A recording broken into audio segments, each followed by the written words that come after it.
What's poppin', everyone? You got your coach of the Chim Chargers here today with our Week 4 battle of the APA. And we're going to be taking on our friend Kalen, also known as K-Cray, coach of the LA Spice. And if you've not seen my team builder video from yesterday, if you want to know more about the Pokemon that I'm bringing, be sure to check that video out. And also, if you guys want to know why there wasn't a Week 3 battle, that also has the answer to your questions. So yeah, check that video out, of course.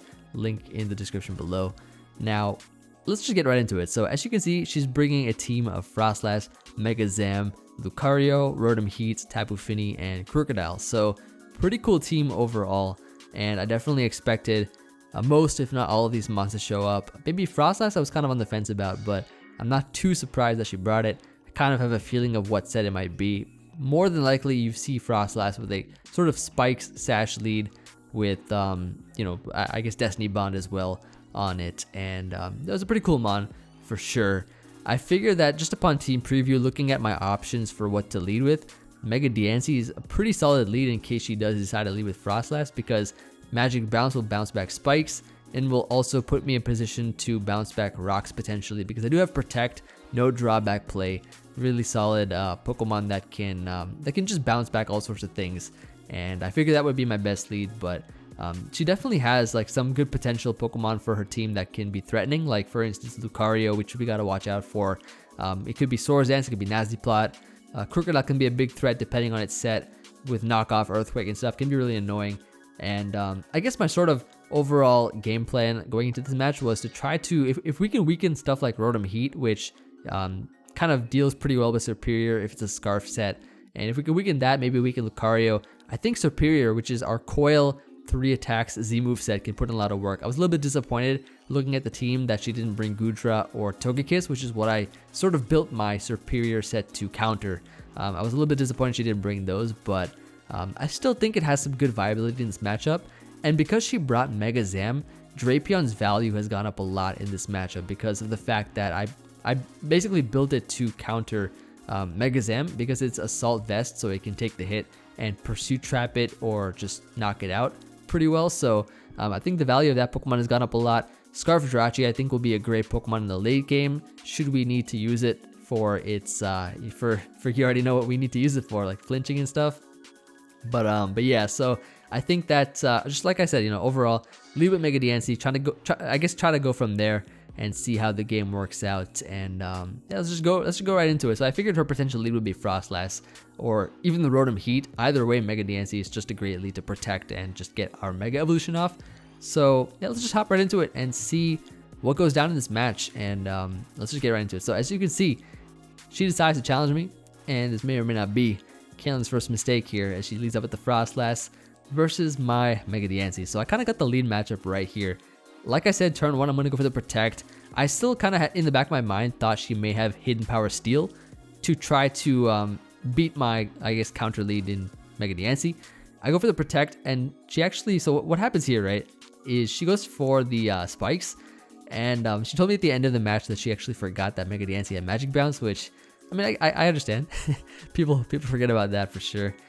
Turn 2, she goes for the Destiny Bond as I decide to go for the Moonblast. After bouncing back her Spikes, like I knew for a fact that Moonblast would probably not knock out Frostlass to begin with. And either way, like, it's just great so that I can burn a turn of Destiny Bond, since you can't use it turn after turn due to its new mechanics in this generation. She switches out turn 3 to Tapu Fini as I get up my Stealth Rocks. I figured that it's probably in my best interest not to risk a speed tie, because also max speed just like her Frostlass was.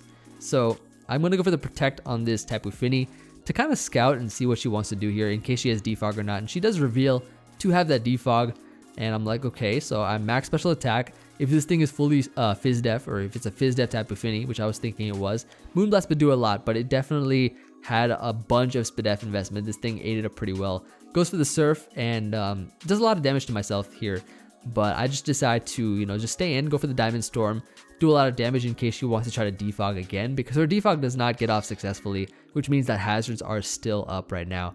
But I guess she might not have known that, or maybe she wanted to prioritize getting rid of my Mega Diancie, so she got rid of that Pokemon.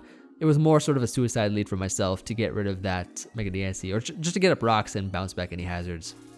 I'm gonna go into my Drapion to kind of scare this thing out. I didn't know if she'd actually want to save the Tapu Fini when it was that low of HP and there were still hazards up, but I went for the Poison Jab just in case she decided to stay in, because I wasn't sure how she would play. She goes into Lucario, which is nice, a good poison immunity. As I switch out here into my Gliscor, because Gliscor is going to be faster than Lucario, I set it to be faster. She goes for the agility though. I'm like, okay, that's a little scary. That's a little bit scary right there. I'm going to go ahead and switch out here, fearing the Ice Punch into my Wobbuffet coming in right now. Basically saying, not today, you could set up, but I got Wobbuffet out here with the max HP, max defense. And she goes for the Meteor Mash. As you know, I basically predicted the Ice Punch. I'm able to take the hit from Meteor Mash because of my max HP, max defense. Eevee spread, encore it into Meteor Mash, live the next hit, and go right for the counter, which will be able to knock out Lucario, which was a huge threat. Getting rid of that Pokemon is fantastic for us.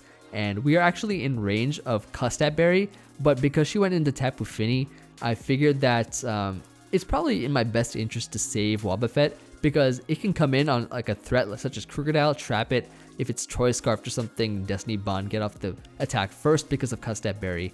But she gets up the Defog here. She actually lived on like a 1 HP, which is kind of crazy. But yeah, it's all cool because I can go to Drapion. And I decided here to go for the knockoff in case she brings in like Crocodile or something that has a Choice Scarf. But she brought in Alakazam, and I was kind of contemplating like how would I explain this play, but I don't really know, so I kind of have to watch from her point of view. I wasn't really sure why Zam came in here at all, so I don't know how to explain that. But I basically pursued Trap It on the turn that she brought, the turn after she brought it in, as she tries to switch it out. So that Zam is gone, but so Drapion did its work.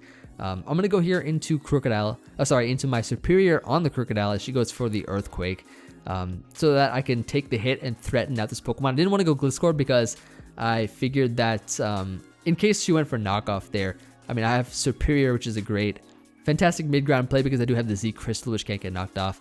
And she goes into Rotom Heat, which I just went for the Leaf Blade, knowing that, or kind of expecting in the back of my mind that it was a Choice Scarf set, and it kind of confirmed that it was due to the damage output plus seeing there was no item. She goes for the Overheat, does like around maybe a little less than 50%. So I kind of know at this point that she's probably going to be a Choice Scarf Rotom Heat. Gonna go for the knockoff as she switches out into Crocodile. I don't see an item get knocked off, so that's very interesting because she definitely has a Z Crystal on that Crocodile. Gonna go into my Gliscor, which I think is gonna be kind of safe. Go for the Protect here to scout for what kind of Z movement maybe. Could be Z Ice with Ice Fang or Z Water with Aqua Tail. She just went for the regular Aqua Tail, so I'm like, okay. Gonna switch out here into my Superior because I don't think she'd go for an Earthquake here at all or any kind of move, but she actually makes a good play and goes for the knockoff, which is gonna be hitting my Superior for some decent damage. But I'm gonna make a play of my own here, predicting the Rotom to come in because there's no Gudra, so I don't have to worry about wasting the Z move. Gonna go for that right now, predicting that Rotom Heat to switch in here and get off the Z move. We can see the nice and clean animation of the devastating Drake. Check this out, right? Superior coming through, unleashing that dragon, and doing a great, considerable amount of damage to that Rotom Heat. So that Pokemon is basically like it's really low on HP. So I'm gonna go to Drapion here because I'm AV. I take any hit. She actually went for the HP. I think HP Ice. That kind of makes the most sense in terms of what hidden power she'd have on it. Tries to switch out and I go for the Pursuit. So we are able to knock out the Rotom Heat, pick that Pokemon off. As she goes into Frostlass, so I'm thinking to myself, okay, maybe she must think that I would get knocked out by this, but I don't because I am Assault Vest. Gonna be able to pick this thing off with the Pursuit, knock out the Frostlass here. And Pursuit like basically knocks out 3 Pokemon. So Drapion definitely put in his fair share of work in this matchup. Gonna go for the Earthquake on this Crocodile as she only has Crocodile and Fini left.